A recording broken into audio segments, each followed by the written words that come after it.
3-year-old colts in the Derby over a mile and a half around Epsom. I think anyone shrewd enough to have been listening for the last half an hour will probably know what's going to be said here. So you think? Well, yeah, hopefully they do by now. But yeah, obviously Saxon Warriors, the form horse and the confident selection in this race.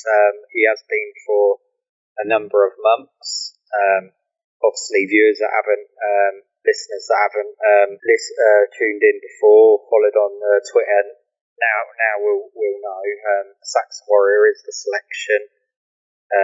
We've been interested in this horse since the Racing Post Trophy last year, and I think it'll take a good one to beat him. He's got a couple of things to overcome regarding the step up in trip. It is a question mark, but it's one that I think he'll overcome. The rain softened ground might pose another question. However, I remain confident that he'll overcome both of those, and yeah, he's my selection for the Derby. Obviously, I'm a creature of habit when it comes to betting. I can be quite boring when it comes to betting. I'm disappointed if I don't see the first and second in the Racing Post Trophy ahead of the Derby market. It just means I've been wasting my time for the last year. So to see them both at the front of the market for this race shows to me that at least we're all on the right track this year. And the form is looking solid. Yeah, I agree with you. Obviously, you're referring to Roaring Lion as the other horse in terms of like bringing the strongest form in. I'm surprised that more haven't lined up in it. I don't know what Martin Mead is saying to me, but I don't know why Chilean is in there for a start. That's won a trial in France. It was ages ago in the season. It was one of the first. It was very early in the season. One of the early. Chilean ran well. They were saying that they thought Chilean was wrong in the Racing Post Trophy that day. I remember seeing the interview. Yeah, they said Chilean was wrong. Yeah, Martin Mead after that race said, we couldn't be happier. We're going to go for the Dante. Yeah. He ran in something else, didn't he? Yeah. What's he doing, Mead? He's obviously changed his plans. What do you see getting competitive in this race, mate? Well, yeah. I have obviously had a good thorough look through the field to see if there's any potential challenges to Saxon Warrior. And you always think, there's something that's going to pose some sort of challenge. But yeah, in regards to the ones that I don't fancy, personally, I don't think Nassau will stay the trip. I don't think Roaring Lion will stay the trip. But the horses that I think might be running on into places are certainly... We're talking here, ledger selection. Yeah, those type of horses I'm looking at for place money. Delano, Roosevelt and Hazapur. The Argentine horse, yeah? Yeah, the one that they're in the trial. By Flag of Honour last year, and that looks a fair race to me. I think although Flag of Honour hasn't really got his head in front this year, it ran with credit, I think. That's another O'Brien 3-year-old. I don't think we should be dismissing yet Flag of Honour. I don't know where that's going to turn up next. Delano Roosevelt got beat by Hazapur last time out, and he's been beat by Nelson. He only ever won one race in his life, sir. I agree with you. However, I do think there's two things to Delano Roosevelt. It's one of those horses that don't seem to have the immediate turn of foot, which obviously you do need to win a derby. So not for any means am I saying it's gonna trouble Saxon Warrior, but I just feel it's one of those horses that will run on into a place. I think the step up to a mile and a half will definitely suit it. I think it's a bit of a slow burner. And although, as you pointed out, it has been beaten by several of the horses running in Saturday's race. It obviously has been running on late into like the money without kind of threatening. But I just feel that probably the Derby and the kind of the way the track is, that kind of unique track and long straight, I just got a feeling it might run into a place, but obviously it's got form to turn around with Hazapur, the Dermot Weld one, which again I don't quite think it'll be good enough to turn that form around, but I do think it'll run on into a place anyway. The Argos horse is interesting, mate. It's quite unexposed, really, isn't it? Especially after Harzand winning the race the other year. I don't think. It surprised me if that ran well, like you say, as a four. You know, didn't fancy that one though, no? Well, I do think it's got an each way chance, and it's the one horse that I'm pretty sure is guaranteed to stay the trip. It's related to Harzand as well. I know they've booked the Tory to ride, so and obviously they're fairly confident he'll run a big race. But the words from the trainer's mouth were, we do feel he has a good each way chance. So I think realistically they all think Saxon Warrior's probably going to be too good, but I can see those kind of horses, Delano Roosevelt and Hazaport, running into a place for sure. What about the Pentagon then? You sound pretty soft on the Pentagon, mate. The Pentagon's also I did have my eye on, and he's running a race in Post Trophy. For clarification, if everybody is listening, the dam, just in case they were doubting, Steve, the dam of Hazaport is a half sister to Harzand. Ardassia, the dam of Hazaport was out Pivotal, and Harzand was out See the Star. So yeah, solid as a rock breed in there, sir, without any shadow of a doubt. Harassia as well, another one of Ops, Harassia. It's a good solid Irish Argentine family. Yes, definitely. And going back to the Pentagon, if you look at the Racing Post Trophy last year, he did run on quite well into third with he had an interrupted preparation going into it. He missed some work prior to the race, and it's been quoted quite often that horse does need top of the ground to be seen at his best. Obviously, it doesn't look like that's going to be the case at the weekend. It's certainly going to be riding on the slower side for sure. So I do think that's against, as much as I think a step up in trip to mile and a half will suit.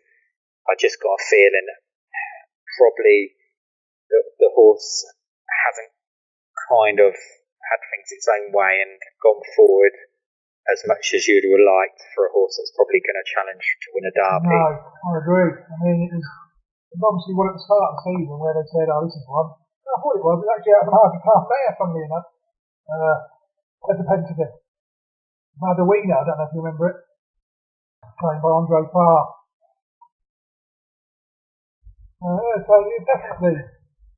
Well, let's touch on a few of the other trials then. I mean, it'd be remiss of us not to talk about Chester. You've got Young Rascal and DXB. Did you very much of a shout?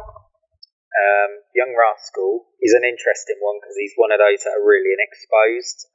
He obviously looks like he's improving. He ran well at Chester, but he still looked very green. It's anyone's guess how much he'll improve.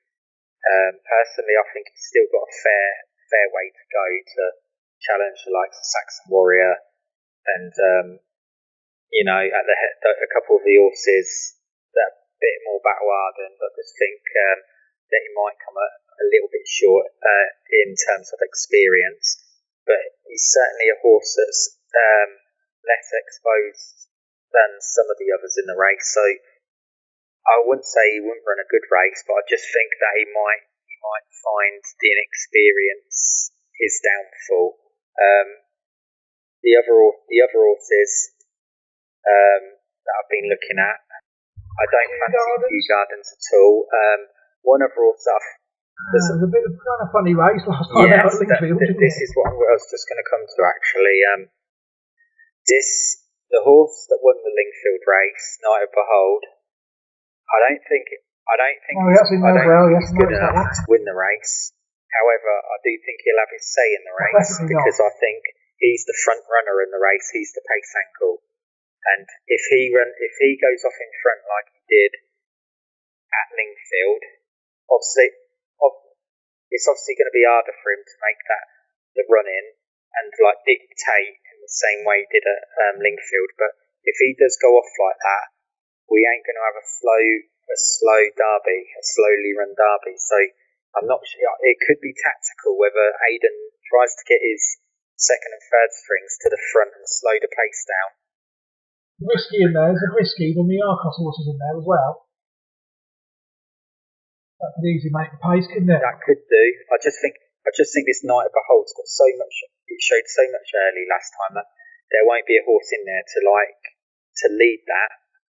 Oh, they'll just yield to him and let him make it. But my gut feeling is Aidan and his team will want to get to the front and try and slow the pace down. Yeah, they'll want something there just in case, won't they? Yeah, just in case it's not how they want it. They want something suicidal gallop, obviously, because Saxon Warrior, as much as we think it might stay and will stay. Yeah, because that'll favour the horses we talked about just now, like Hazard 4 and DXB even, I think. Yeah, it could benefit horses that stay further, but looking at it on the other hand, the quicker they go, usually the class horse comes out on top, if you know what I mean.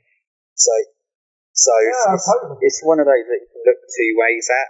I do think, like, obviously they might be trying to stretch Saxon Warrior by going off hard, but at the same time, with class horse coming off a fierce gallop, it just seems to benefit them, and the others will fall away. So it's interesting. I do think that horse will be playing a part during the race, a big part, but I don't think it'll be good enough to win. And from the others, as I've mentioned before, I don't think Massa will stay. I like Roaring Lion, but I don't feel he'll stay. I'm just confident with Saxon Warrior, and I feel Hazapur and Delano Roosevelt are the kind of horses to run on. That's my opinion on the race, really. But yeah, with Massa, obviously it's also been campaigned in Maidan this year as well, so it's a bit of a strange one to go from Maidan back to a class. Yeah, but then when he, after the Craven, he sort of writ that off, didn't he, Charlie? He sort of said, well, it went out there and we ran it, but we didn't try sort of thing. Yeah. And sort of they got beat 41 lengths looking at it now. Yeah, obviously they say that now, but like obviously the horse did and that's what won the Craven. Obviously I do give credit to the horse when it ran in the Craven, it was very impressive, but if you look through its form line, it's one of those horses that don't do it often enough for me, and I've just got a feeling it'll come up short. Yeah, I agree with you. I mean, also, could you not argue that in the race, the Craven, it just really got handed the race on a plate by the other jockeys, being a bit, not inept, but just being a bit slow to realise what Mr. Buick was doing. Yeah.